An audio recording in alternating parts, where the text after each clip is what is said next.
everyone, and welcome to my in-depth guide for the new champion that just got released, Poppy.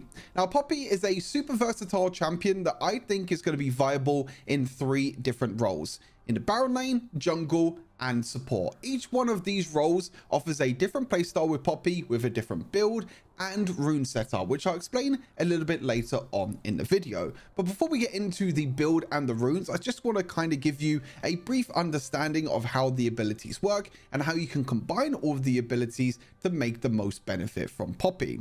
Now, if you're wondering, in general, Poppy is a really strong tank champion that offers great frontline threat with being able to crowd control enemy champions, knock them away, which in Wild Rift you can actually knock enemies back to their base, which is kind of crazy, but also offers her second ability, which allows her to put a ring around herself, stopping all dashes coming towards you and all enemies dashing away, which does include flash as well. So in general, she's going to be a very impactful champion that's going to be a great frontline tank and honestly pretty annoying to deal with. So let's go through her abilities. First, let's talk about her passive. Her passive is pretty straightforward. Basically, after every 6 seconds, you're going to be gaining a ranged attack. You can then use this ranged attack on minions, monsters, champions, whatever you want to use it on. After you hit this ranged attack, the buckler, that's what the ranged attack is called, is going to ricochet off that champion, off the unit, and bounce onto the floor, kind of similar to Dr. Mundo's canister. If you pick up this buckler, then you'll gain a shield. However, enemies can walk over this buckler as well to deny away your shield. Again, very similar to Dr. Mundo. If you're very used to Dr. Mundo, you can pick up his canister to heal, or enemies can deny it and Dr. Mundo doesn't heal. So it's very similar to that. The interesting thing though with Poppy is if the buckler and if the passive, your range attack, kills a target, then the shield will automatically go towards you. Now, you do get the extra magic damage as well, so sometimes this might be a little bit difficult, but honestly, sometimes during the laning phase, it might be a lot better to use this auto attack, this range auto attack on a minion, kill the minion, and then use the shield to your advantage. You can walk up, auto attack, and use your other abilities to deal more damage. It's really about knowing when to use your passive and when to make most benefit. Also, this passive procs things like Sheen on Trinity Force, which makes this item very powerful. It procs Heartsteel because it works as an auto attack. So all these auto attack items that you can really build are going to be very powerful on her, especially something like Heartsteel. I'll show you a brief understanding of how this works. You'll see underneath Poppy's health bar, you have the red bar. That will be your cooldown. But you basically have this huge range attack. You throw the buckler, and as you can see, that one went behind. So I can walk over, and it will gain the shield. And again, after 6 seconds, I can throw it again, and it will then gain the shield. Where the buckler gets thrown is completely random. There's no way of knowing where the buckler is going to land. So when you're playing against Poppy, make sure you keep this in mind when you're playing in lane, so you can deny it away from her gaining a shield. On to our next ability. Let's talk about Poppy's first ability. So Poppy can smash the ground, dealing some physical damage plus a percentage of the target's maximum health, which is going to be pretty huge. And this ability on the floor, the smash on the floor, is going to stay on the floor, which is going to slow enemy champions, and then after 1 second it erupts, dealing additional damage. And both the damages, both the first and the second source of damage, will be scaling with your bonus attack damage, but also will do a percentage of the target's maximum health. So you could do 2 instances with Poppy's damage with her first ability, which is very, very important. You can combo this with your third ability or any other crowd control that your team might offer to guarantee that you hit both the first part and the second part of the ability. As you can see, it doesn't have the biggest range. It's kind of, well, it's actually shorter than the auto attack range on your passive, so you do need to be careful with that. But as you can see, you've got the first part of the ability, wait for a second, and then the second part erupts as well. So making sure that you land both parts of the ability is really important, because you're going to be dealing either single damage with the first part of the ability, or you can deal double the amount of damage.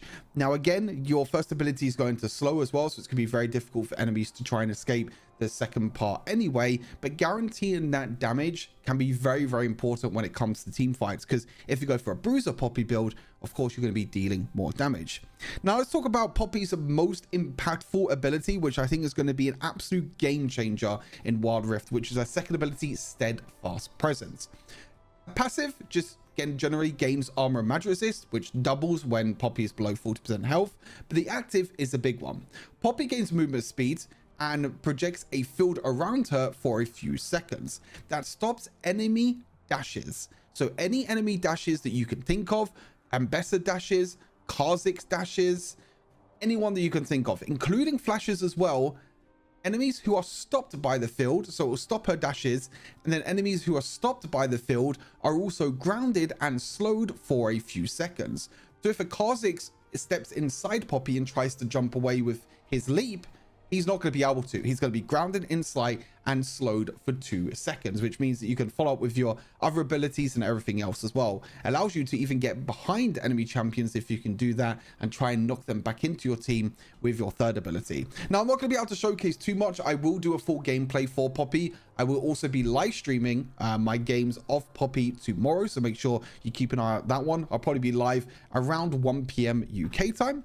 Going back to the ability, you can see here when I use my second ability, I gain a whole bunch of movement speed, and this circle around me stops any dashes in sight. So if anyone dashes towards this field or outside of the field, if they're already in, then they're going to be grounded and slowed. But again, this movement speed in general is going to be very important when trying to look either for ganks or trying to look to flank enemy champions.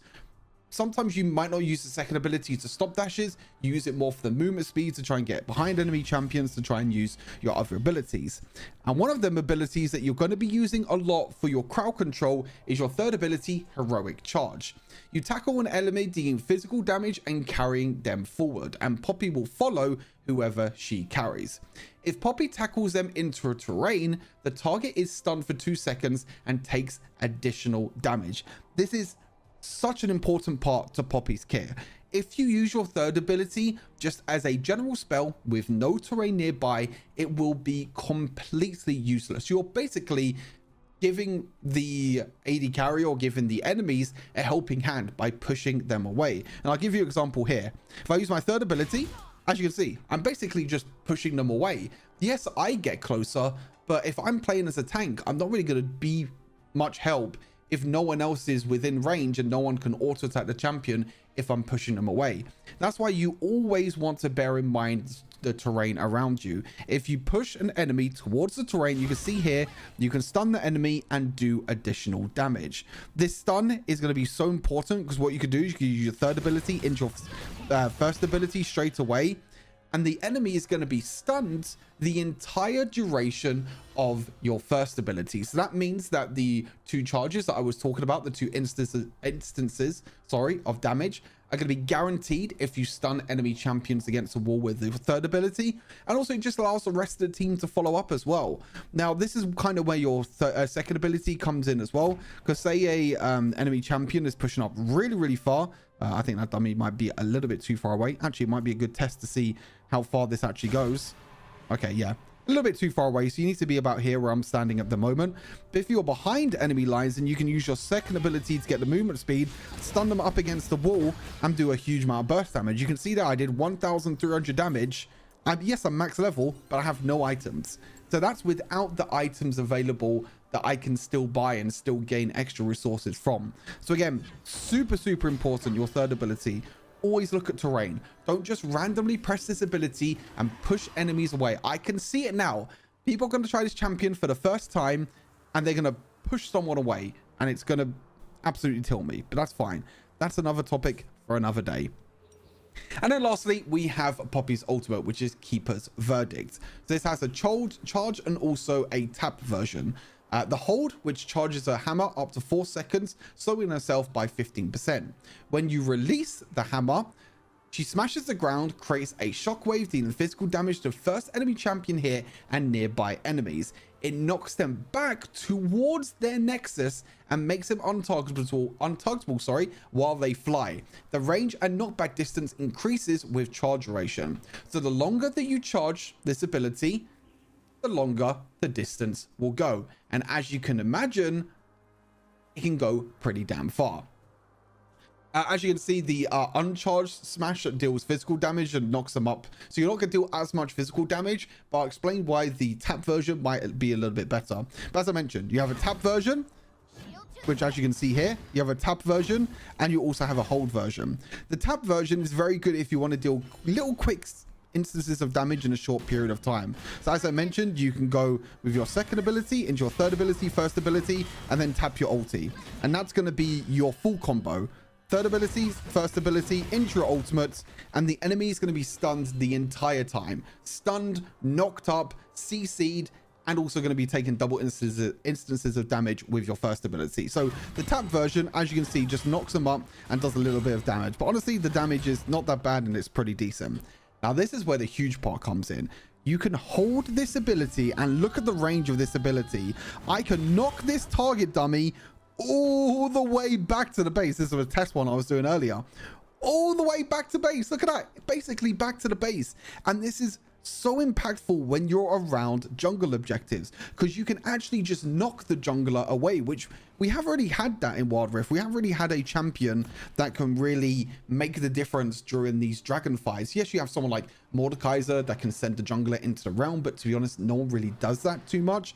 As you can see here, if I have a enemy champion here, or to be fair, if there's a big team fight happening and there's 3 enemy champions nearby, I'm doing dragon, I could go, okay guys, see you next time. I push them all the way back here, and that means they got to take another 5-10 seconds to walk back to the dragon pit, which means I have more time to take the objectives. So again, Poppy's kit is so unique, and I think it's something we've been missing in Wild Rift for such a long time, and I think she's going to be an absolutely great champion. She's going to be super fun to play, and again, I'm going to play her in multiple different roles and test what she's like.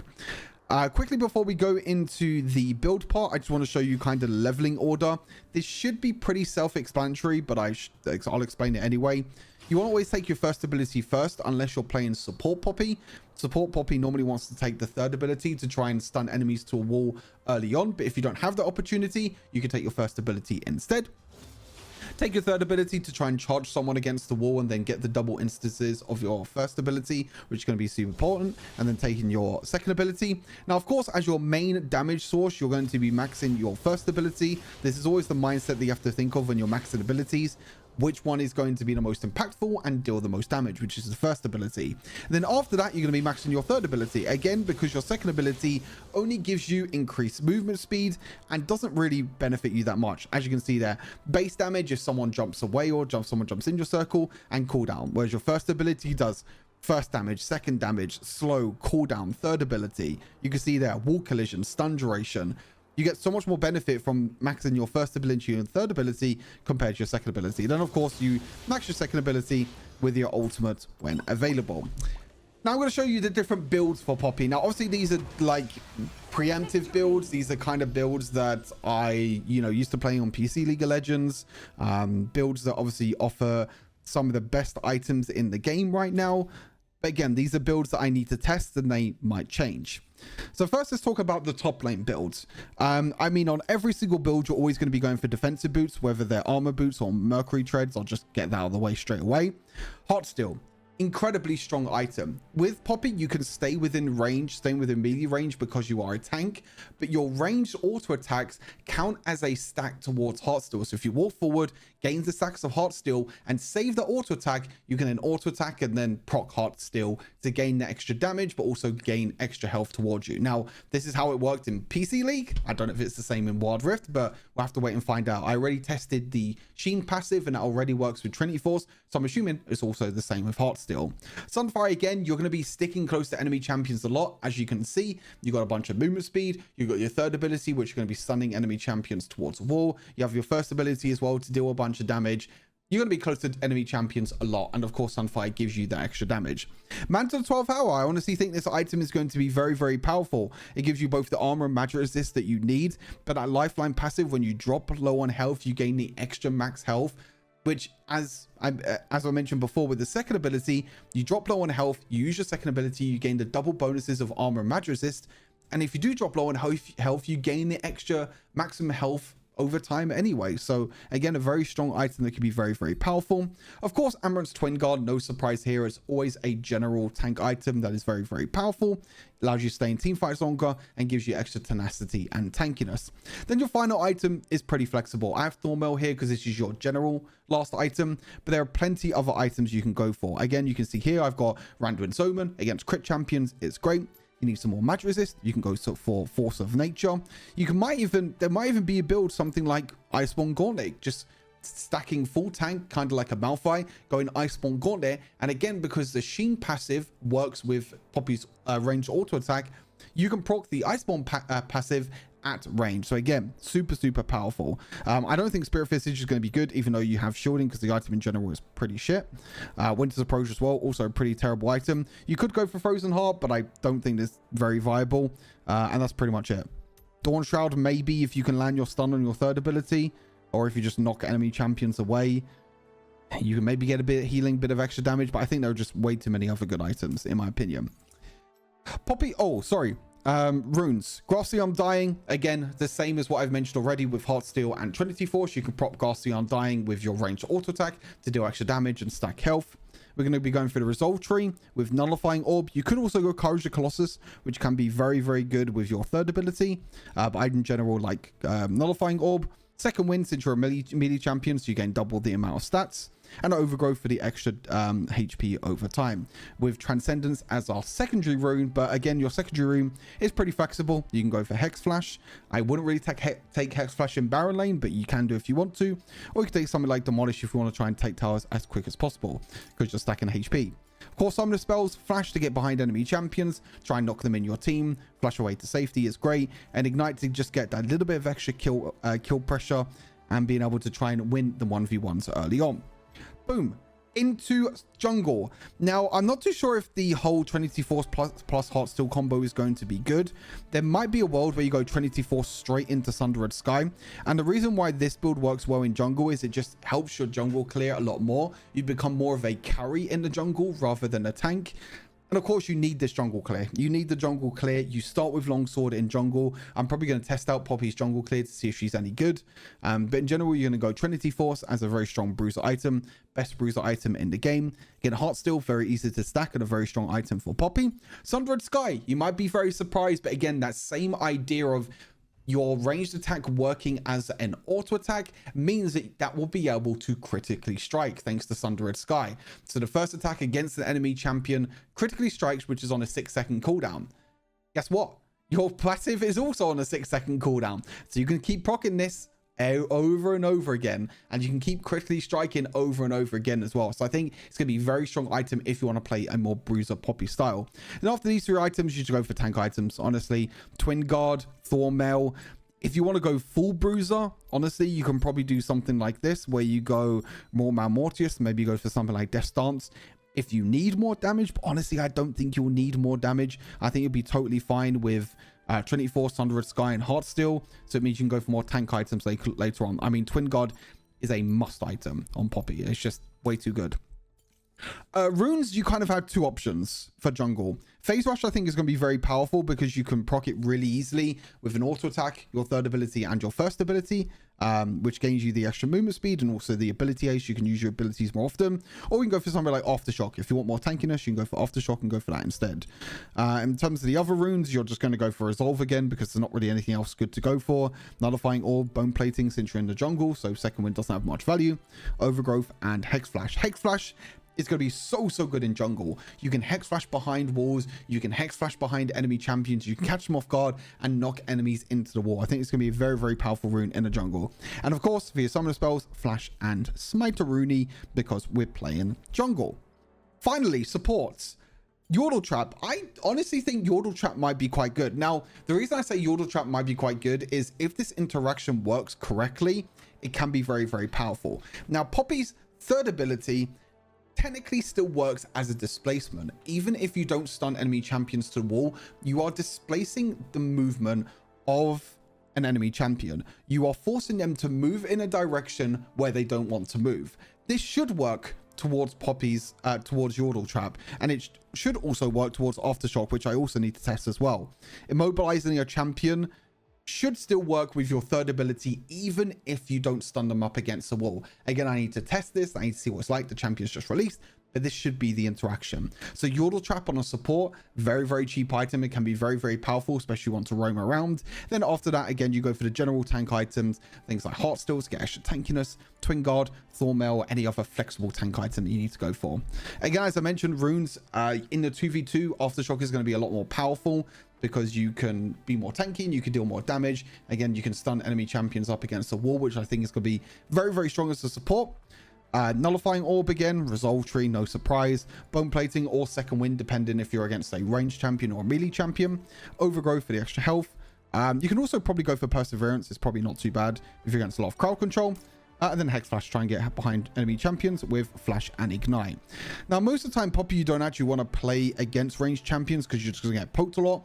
Poppy is mainly very good against bruisers, against assassins, or any tank supports. That is the best time that you want to pick Poppy, especially with bruisers that have any sort of dashes, assassins that have dashes, and a tank support as well. Things like Nautilus Hook, Thresh Hook. You can use your second ability to stop Nautilus coming towards you and stunning them instead, instantly winning you the trade. Thresh Hooks, if they land a Thresh Hook on you, you can use your second ability. Thresh will stop coming towards you and block them in a path. Again, winning the trade every time. So again, there are so many possibilities with Poppy. Honestly, right now, I just want to sleep, wake up in the morning, load up the stream, and play some Poppy because I'm super excited to play her. But yeah, hopefully this sort of guide taught you through a few things with Poppy. If you do have any questions, let me know in the comments, or make sure you tune into my stream tomorrow around 1 p.m. UK time. Honestly, depends on what time I wake up. Hopefully I'll see you there. Take care, have a good rest of the day, evening, morning, wherever you are in the world, and I'll see you all very soon. Peace.